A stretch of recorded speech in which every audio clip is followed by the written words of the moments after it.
What other tools or resources benefited you most when you started out? What helped me the most when I started is not a tool per se, it's relationships. Ultimately, relationships are the most important thing.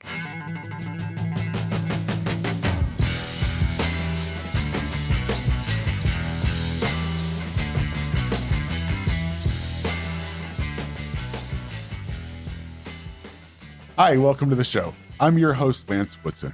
Today, I have a remarkable guest joining us, the co-founder of Exponential.fi. With a wealth of experience in the fintech space, he previously served as Uber's global head of fintech products, where he played a pivotal role in building innovative financial solutions. Get ready to dive into a world of decentralized finance with our expert guest, Driss Benamour. All right. Hey, Lance. Good to be here. Driss, I'm excited to have you on today because I love a good origin story. Share why you felt called to create Exponential.fi. Yeah. So this whole thing started a little over 3 years ago. I was sitting on my sofa trying to figure out what to do after Uber. And my co-founder was looking at his computer and his face was turning all kind of colors. And I was like, what you doing? He's like, I'm trading on DeFi. And I'm like, okay. And it turns out he was managing a decent amount of money for friends and family, helping them invest in crypto. And then he was trying to move them to DeFi to earn yield, because that's what DeFi allows you to do. The problem and the reason he was turning all kinds of colors is he had wallets all over the place. He had to secure keys for a bunch of customers. He had this crazy spreadsheet to track performance. Who broke. He was bridging like $1 million. I don't know if you've ever done a bridge in DeFi, but you're sending money between two blockchains and it's like a vortex. So you pray it arrives on the other side. So the UX is like absolutely terrible. And I'm like, okay, this ecosystem is incredible because effectively it's replicating traditional finance in a way that's decentralized, open to the world. But it's very hard to use. And I was like, you can't be managing millions this way. Let's build software. And and that was the genesis of Exponential. We went on and raised some money and started building. Nice. Driss, what pivotal steps led you to where you are today? Share a memorable experience from those early days. Within Exponential or in general? In general, what gave you the confidence to get where you are today, or what really shaped you to become who you are now? I like to build and change things for the better. Effectively, when I see something that could be better for humanity, and that's not there yet, it gets me excited to go and fix it and solve it. Effectively, that's just, and it could be a very simple, like small thing, or it could be a very big transformational thing. But like essentially improving things for the world is what gets me up in the morning. It's very simple. I can scratch that itch. So the whole thing, like I started my career in finance, right? I did a couple of internships there, and I was there essentially making more money out of money, and I was like, yeah, I that's not what I want to do. I actually want to build things, solve problems, and so that's when I moved to Silicon Valley and started doing that. That was kind of the first one, and the second one was within Uber. I was taught what true entrepreneurship was. What was special about that company is Travis was able to attract true entrepreneurs who have been successful as entrepreneurs into Uber, because it was such an incredible company and such an incredible opportunity. So I had the privilege of working with people who showed me what falling on your face 100 times and standing back up and 105th times you're going to succeed type of deal. And so this is just one of them: grit and so on and so forth, and being resourceful and figuring things out and setting goals that you wouldn't think are even possible, and so on and so forth. So I would say those are the two: moving to Silicon Valley and then the Uber culture and the Uber experience. Man, I can really relate to that vision of really just where you were of having a vision and having it drive you and forcing you to get up and keep pursuing it. Did you have a mentor along the way, or was it really just your experience there? And if you did have a mentor, how did their guidance influence your success? Yeah, I've had many mentors. I think most successful people do. They may not be formal mentors, Yep. meaning, hey, you're my mentor, but effectively they are. There is a set of people throughout my career that have been teachers, mentors, partners that have been pivotal in helping me along the way, for sure. Yes. I agree that whether it's formal or not, having that guide to help you stay focused and to give advice really is crucial. There are a couple of things that I found helpful with mentor. The first one is calling you out, or like calling out your blind spots, Sure. where you're like, you've been doing something for a while, and this is where you need to improve. Go look at it, type of deal. So good mentors would do that, and that increases your level of awareness and just helps move things forward. Really helps you focus on what's important. Driss, if you were getting started today in the fintech space again, what would you double down on, or what would you change from your experience since launching Exponential? I think the first thing I would double down on is focus on decentralized finance, because I really think it's the next wave for financial innovation. So if you look at it, fintech have been trying to pull off peer-to-peer lending for the better part of a decade. And there has been some success in fintech, but if you look at decentralized finance, it pulled off peer-to-peer lending in less than 2 years in a way that works, in a way that's scalable, and in a way that's done with a smart contract that codifies the rules between the borrower and the lender. That's very powerful. So I think there is a step function change in terms of innovation with this new ecosystem and the ability to truly disrupt financial services in a way that's better. So I would double down on DeFi even more than I have. What we do today is a bridge between traditional finance and DeFi. Effectively, we bring in the next wave of investors, and there is more we could be doing there in the ecosystem to innovate and so on and so forth. If I had to redo something, is I would. I'm a big fan of like ship fast and learn, and I think we didn't do enough of it. I would do more of it, and I'm pushing every day to do more of it and to move faster. Because the value you get by launching something and learning is infinitely greater than like just spending an additional couple of weeks thinking about what might be right. Yeah. Man, DeFi investing really has been seen as complex and inaccessible at times. So what makes your platform intuitive so investors can easily explore risk ratings and track performance? Yeah. So it's very simple. We did two things. One, we built the first and the most used institutional grade risk rating system. So we grade things from A to F. It's very simple. You can say I can get 3% with an A, or I can get 20% with a C, or anywhere in between. So now you can understand what you're getting into, because the problem I saw before even letting people invest in DeFi is I can't, in good conscience, like build an investment product unless investors understand what's going on. And so the risk framework was built with that in mind. So people understand what they're getting into. Akin to a bond, really, with our rated AAA, BBB, etc. It gives you an idea of like what risk you're taking, essentially, and what reward you can get as a result. So that was step one: risk, research, data, so people can make informed decisions. And then step two is very simple: one-click trading, easy analytics, easy taxes. All the bells and whistles that you need to be able to use the ecosystem. So that whole thing I was talking about at the beginning, and bridging, and high gas fees, which are like fees you pay when you transact on certain blockchains, and and like convoluted UX and securing keys. All of that is handled by Exponential. All you got to do is transfer money and start earning yield by selecting an investment opportunity that fits your risk profile. So it's all about simplicity, and then risk data and security.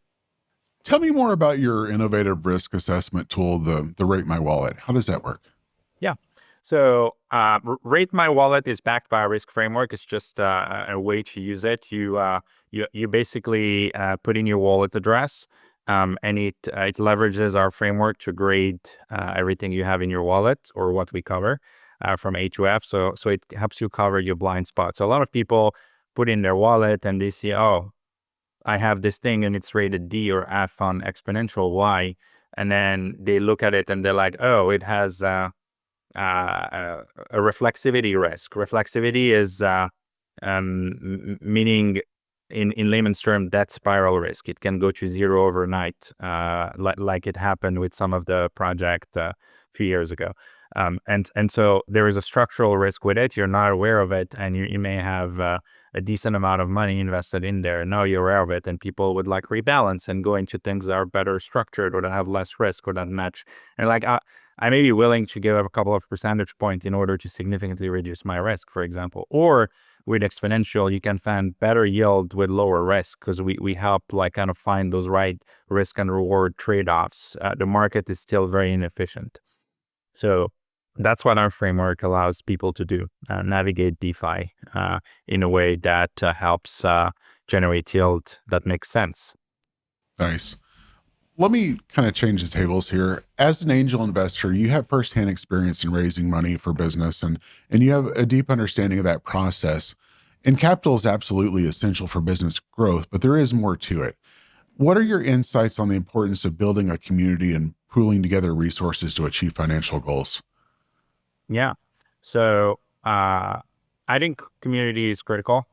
I think the power of DeFi is also the strength of its community. It's one of the most tight-knit communities I've seen.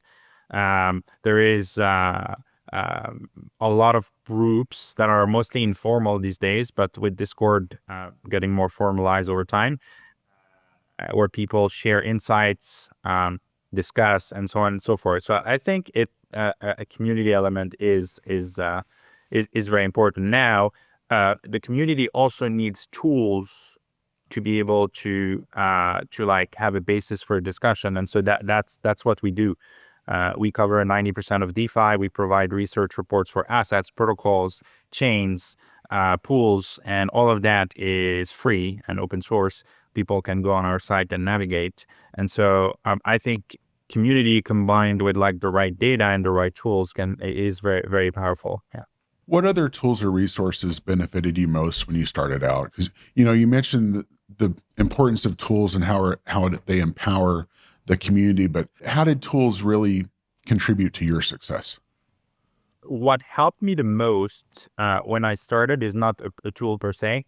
It's relationships, and like ultimately relationships are the most important thing. It's about human connection. We're all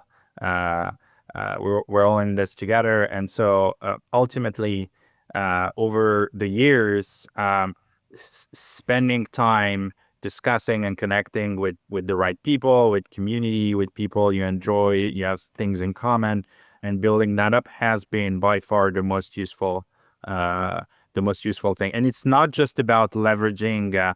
Hey, I've been at Uber, or I've been at Stanford, or this. Within those ecosystems, the strength of the relationship makes a huge difference. And the strength of the relationship is by very simple things, connecting on things, on common visions, common interests, etc. And so to me, that is by far the most powerful thing. Is if I've talked to someone 10 years ago, and we worked on a project, or we had a set of dinners where we went deep on a topic, people remember that, and they're like, I've connected with this person, and that bond lasts over time, and comes back and helps you in other forms and other contexts.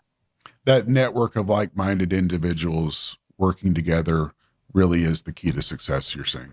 For me, one of the most important ones, yes. Okay, so if you were to start a new business now, what would you do in the next 7 days to help secure funding and build that strong foundation for your venture? Yeah. So first, before securing funding, in the next 7 days, I would figure out A, who I'm going to work with. That's the most important thing. And B, what are we going to work on? What's the vision? What problem are we solving? And then C, try to prototype something and get some validation from real users. Those would be kind of the most important things. After that, once you have a great team, a great vision, and maybe some proof points that you're onto something, it's about setting up, calling up a few people and and pitching the vision, and then you typically you will get yeses, you will get nos as well, and you Sure. may get more nos than yeses depending on how Absolutely. crazy your vision is. But yeah, that's what I would do in the first week. Mm-hmm. Getting together the right people, using a proven business model, it really empowers you to take that next step to begin accessing capital. Yeah, basically validating assumptions or hypotheses that you have in what you're trying to achieve. Yeah. So, in your opinion, how can democratizing access to capital and quality investment opportunities transform an individual's financial destiny? Yeah. So the power of compounding, simple. That's why I'm working on unlocking DeFi. Yield is very powerful. Once you've decided what you're gonna invest in, whether it's $1,000 or $1,000,000, uh, you could decide, hey, I want to do Bitcoin or ETH or Solana or maybe a portion of altcoins and so on and so forth. You have a portfolio, just like you wouldn't let your cash sit idle. You can put that to work in smart contracts that generate yield. And whether your underlying asset goes up and down, you will earn yield. And that's very powerful. And that's a big unlock for financial freedom. One of our vision items is live off your yield. Ultimately, like you can have assets, and DeFi gives you your rent. The assets are the apartment. DeFi enables you to get rent every month, which is your yield. And we do have what's powerful is today we do have users that have achieved that on our platform. They're asking for a debit card to be able to spend it, so we're going to build that at some point soon. But that's to answer your question, it's about compounding. Compounding is one of the keys to financial freedom. Yeah. What you do today really sets you up to access that compounding, or as Albert Einstein said, the eighth wonder of the world, compound interest. I like to end our episodes with a fun anecdote about my guests. Share a story, fact, or experience about yourself that our listeners might find interesting. Yeah. After Uber, I've decided to take a step back to figure out what to do next. So I gave away everything I have. I kept the suitcase, and I went on. That was before COVID, actually. I went on to hop from country to country, working remotely for a couple of years, and that really opened up my perspectives and helped me figure out what I wanted to do next. Wow. Yeah. Any last words of encouragement to the future entrepreneurs tuning in, or maybe those who've already launched their business and are looking to level up? When you launch a business, make sure that's something that gets you really, really excited, like at your core. If you do that, you'll be more successful. So basically, are you like truly excited about what you're doing? Does it get you out of bed in the morning? Or are you trying to make money or achieve financial success Right. or follow a trend? Huge So difference. yeah, even like, for example, if the trend is AI and you want to work in AI because it's interesting these days, or crypto or DeFi, Whatever you're doing in the ecosystem, align it with your interests. It will keep you going. It will make being greedy much easier, because when you face challenges and hurdles, you're still solving something you actually love to do. And I think that, like, spending some time before starting reflecting on that is the number one advice I would give. Yeah. Man, that's so true. So powerful. What are you most thankful for today? I'm thankful for how, generally speaking, my life is going right now. Thankful for the people I work with, who are incredible, and thankful for the impact the company is making on people's life. We've seen incredible growth over the past 6 months. That would be my gratitude for today. Nice. Driss, thanks for being on the show. I know this one will really resonate with our audience. Appreciate it. Thanks, Lance. Thanks for watching. If you enjoyed this episode of Planet Wealth Fortunes of the Brave, check out our other videos for more insights and strategies to elevate your financial freedom. You can subscribe right here and hit that notification bell so you never miss an update. Join our community and take your financial future to the next level. I'll see you in the next video.